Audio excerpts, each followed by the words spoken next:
We have lost a legend. Larry King has died. He was 87 years old.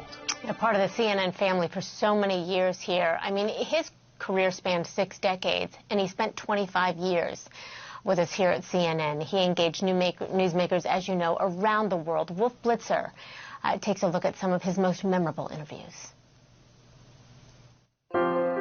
He was the king of talk. Larry was the face of CNN. From presidents to professional athletes. You still face racism when you play? Music royalty. How do they tell you you're going to be a knight? To actual royalty. Movie stars to murderers. What's it like to kill someone? Heads of state to captains of industry. Is that a logical expansion bill for Microsoft? No one captured pop culture like Larry King on his iconic show. It was breaking news. It was long profiles. It was presidents. It was the most interesting show that we had. Interesting in part because King landed so many exclusives. Deep Throat himself, Mark Felt, finally speaks. And got hard to get stars to open up. A good question can open up doors in my mind that I would never think of discussing with anybody. Larry King made news, broke news, and broke ground. Together for the first time ever on television, Jordan's King Hussein, Israeli Prime Minister Yitzhak Rabin, and PLO Chairman Yasser Arafat talk about peace in the Middle East. In live TV, anything can happen. Feels like a leg. Okay. Look at this. Remember this? Get better! Only a lizard. And on Larry King Live, it certainly did. Goodbye. Goodbye. He got up close and personal in more than 50,000 interviews across a career spanning more than 6 decades. Not bad for a Jewish boy from Brooklyn, born in 1933. Back then, he was Lawrence Zeiger. My father died when I was 9.5. I was on relief for 3 years. I dreamed of being on the radio one day. That's all I ever dreamed of. That dream came true in the 1950s in Miami, Florida. New city, new job, and a new name, courtesy of his boss. He's got the Miami Herald open, and there was an ad for King's Wholesale Liquors. And he says, "That's your name, Larry King." In the late 70s, King hosted a show airing coast to coast. Mutual Radio presents The Larry King Show. A national audience got to know King and his knack for lively conversation. What you want in an interview is a passion, a sense of humor, ability to explain what you do very well, and a little bit of a chip on your shoulder. Ted Turner came calling in 1985. He needed a new host for his fledgling cable news network. This is the premiere edition of Larry King Live. I think we both put each other on the map. We made CNN because everyone started coming to that show. Among them, the leaders of the free world. I don't want to dwell in the Watergate thing. You might well have been reelected if you didn't pardon Richard Nixon. What are you proudest of? What is it like to be shot? Former CNN White House producer Wendy Walker oversaw King's show for 18 years. Larry talked to all the presidents, and I think they all felt very comfortable talking to him. Do you still like this job? Nobody knew if Larry was a Republican or a Democrat. He had no agenda. One frequent guest even filled in for Larry before moving on to other things. I'm Donald Trump, sitting in for Larry tonight. Trump was a great guest because he was a character, but president, I never thought of him as president. Larry King Live had an international audience. Global leaders knew if they talked to King, they talked to the world. Terrorism depends on... who wins? That's right. I was called a terrorist yesterday, but then I came out of jail. Many people embraced me, including my enemies.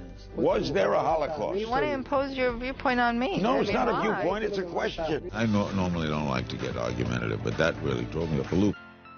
As an interviewer, King usually was easygoing, but sometimes critics were not. I loved having people say that Larry asked softball questions, because I just figured more people would come on. I think it was more that he didn't ask long questions. He asked those short questions so it would be about the guest. Sometimes it really was about King, or really his signature suspenders. He started wearing them in the 80s after he lost weight following heart surgery. You both wore braces in my honor. That's right. We certainly did. We wanted to, just because you always wear these things, Sometimes the show focused on more serious subjects. Welcome to a special edition of Larry King Live, the North American Free Trade Agreement. Like the historic NAFTA debate he moderated in 1993. It was Larry's most watched show on CNN. How do you stop it without NAFTA? Give me your whole mind. Yeah, I'm listening. Okay. I haven't heard the answer, but go ahead. That's because you haven't quit talking. Paul clearly won that debate. And Clinton called me up the day after that, and he said, I owe you, big time. June 1994. Another historic TV moment unfolds while King is on the air. Police believe that O.J. Simpson is in that car. The slow-speed chase gave way to the trial of the century and one of the biggest stories of King's career. The O.J. Simpson story was the first reality TV. Now, live from Los Angeles, here's Larry King. After court wrapped up for the day, key figures in the trial headed to King's show night after night. We ended up knowing all the players from Johnny Cochran. A lawyer doesn't have to believe his client did or didn't do something, correct? To Marcia Clark. Did you say we are fighting a losing battle here? You bet. It was such a shocking, amazing story that we covered it from the beginning until the end. When it was over, even the man at the center of it all went to King first. With us on the phone now is O.J. Simpson. So many of my friends have told me that you've been fair in hosting your show and bringing the points of view from both sides. Covering the trial from Los Angeles affected King's personal life. That's where he met his seventh wife, Shawn. They were together more than 20 years before filing for divorce in 2019, but his longest relationship was with the microphone. I was in love with what I was doing. You know why? It never lets me down. This is my blanket. In dark times, viewers turned to King to help make sense of the world. He said the hardest story he ever covered was 9/11. Tonight, we'll visit Ground Zero, a place of unspeakable horror and extraordinary heroes. King hosted telethons benefiting victims of disasters like the Haiti earthquake and Hurricane Katrina. He started his own charity after his first heart attack in the late 80s. The longtime smoker also had diabetes, successfully fought prostate and lung cancer, and underwent quintuple bypass surgery. In the spring of 2019, King checked back into the hospital for chest pain, one of many hospital stays for reported cardiac and circulation issues. In the summer of 2020, he mourned the loss of two children, his son Andy to a heart attack, and his daughter Kaya to lung cancer. After a quarter century at CNN, King decided to hang up his cable news suspenders. Welcome to the last Larry King Live. It's hard to say that. I knew this day was coming. It was 2010, and by then, King had set the Guinness World Record for longest-running show with the same host on the same network in the same time slot. It was a wonderful ride. Best years of my life.